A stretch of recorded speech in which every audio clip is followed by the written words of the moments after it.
हाँ, एक आदमी सवाल करते हैं, काबा मौज़मा में मीनार क्यों नहीं है?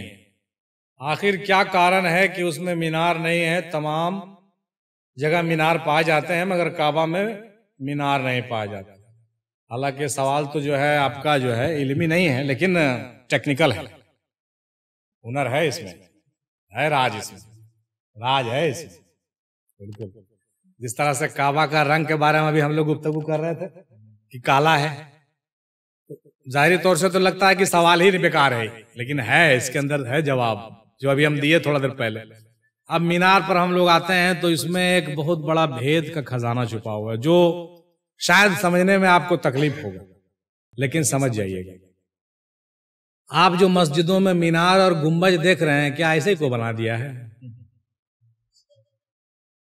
मस्जिद का मीनार और गुंबज को ऐसे ही बना दिया है क्या?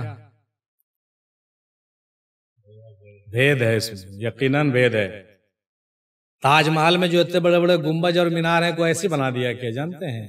ताजमहल से हम शुरू करते हैं, फिर ले आएंगे आपको उधर काबा की तरफ। ताजमहल को बनाने से पहले कई लोगों के बारे में कहा जाता है कि उसको वो तस्वीर किसी ने जो बना करके उसको दिया था वो बहिश्ती नक्शा है।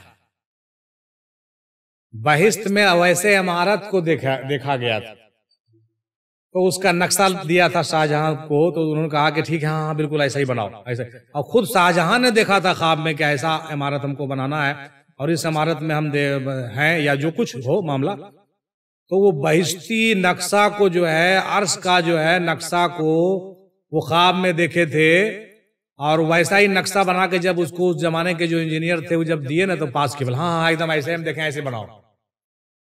तो वो कहाँ का नक्शा है? आसमानी नक्शा है। यानी वो सब इमारत जो है ना, आसमानी इमारत का समझ लीजिए कि नकल है। बड़े बड़े इमारत जो मुगल वाले लोग जो बनाए हैं, मुगल पीरियड के, वो सब बहुत सारे लोग रूहानी लोगों से जुड़े होते थे। ज्यादातर औलिया अल्लाह के जमाने में वो लोग हुए हैं, तो उन लोगों को बड़े मुशाहिदात होते थे और उन लोगों के सोहबत की वजह से कई चीजों को जो है उनको फैज मिलता था। समझ गए कि नहीं? तो उसी तरह से ये सब जो बड़े बड़े मीनार, बड़े बड़े ये सब जो बना है ना, कई चीज जो है उसका रूहानी, उसमें रूहानी रंग है, उसमें रूहानियत का परतू है। तो ख्वाब में देख करके लाया उस सबको बना कर, समझ गए ना?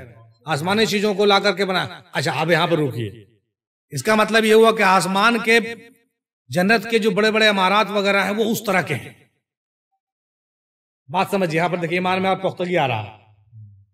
ताजमहल, कुतुब मीनार, इस सब को देखने के बाद आपको लगेगा, आपको मानना चाहिए कि ये सब चीजें आसमानी चीजें हैं, आसमानी चीजों का नकल है। इससे पता चलता है कि ये सब चीज कोई देखा है कहीं, तब जाके उसको कोशिश किया बनाने का। बात समझिए। अच्छा, तो वहां इस तरह का बहुत सा चीज है, इसका मतलब अब यहां पे फिर रुकिए। तो गुंबज क्यों है वहां आसमान में, और मीनार क्यों है आसमान में? आसमान का ये सब नक्शा कौन बनाया? यहां भी सवाल पैदा होता है ना। आसमान में ये सब जो गुंबज और मीनार है, उसी के देखा देखी सब दुनिया में जो मस्जिद में और फलाने में हर जगह जो गुंबज और मीनार आ रहा है, तो ऐसी नहीं आ रहा है। इसके पीछे भेद है, इसके पीछे भेद है। क्या कहें हम, बोलिए। अरे गुंबज भी आपके वजूद में है, मीनार भी आपके वजूद में है, गौर करो। गुंबद और मीनार सब आपके वजूद में हैं, सब इंसानी वजूद में पोशीदा है। उन सब चीजों को आसमानों में दिखाया गया, उसका नकल जमीन में लोगों ने देखा इमारत की सूरत में और नकल किया। अरे भाई, तो गुंबद खजरा में गुंबद भी है, मीनार भी है। काबा में सिर्फ चबूतरा है, ना गुंबद है ना मीनार है। इसमें भी भेद है ना, ऐसा थोड़ी है कि नहीं भेद है। गौर कीजिए, चबूतरा है, उसको पर्दा बनाया गया है, छुपा दिया गया काले रंग से, कुछ तो भेद है उसके अंदर। न गुंबद है ना मीनार है, ना वहां गुंबद की जरूरत है ना मीनार की जरूरत है। हाँ, तौहीद है उसमें छुपा हुआ। अच्छा, तारीखी एतबार से देखिए तो जिस जमाने में काबा बना था, उस जमाने में सिर्फ एक अल्लाह का घर बनाने का ऑर्डर था, घेर घार के बना दिया। बाद में किसी को जुर्रत नहीं हुआ कि उसमें गुंबद और मीनार लगाए। हालांकि अगल बगल के जो मस्जिद है उसमें बनाया होगा, लेकिन काबा के आसपास कोई गुंबद नहीं बना सकता और ना वहां मीनार खड़ा कर सकता। जैसे है बना हुआ वैसे ही बना हुआ। जैसे इब्राहिम अलैहिस्सलाम उसको बनाए, घेर घार करके बना दिए, घर के तरह भाई मेरे लिए घर बना दो। समझ गए बात? हाँ, तो इसमें और कुछ ज्यादा कहा नहीं जा सकता। अब हम यहाँ पे दादा हुजूर के हवाले से कुछ बात कहेंगे, पता नहीं वो पब्लिश होने लायक नहीं है, लेकिन आप लोग सुन लीजिए, शायद कटिंग कर देगा, है ना, कुछ बात हम रखना चाहते हैं। दादा हुजूर कहा करते थे,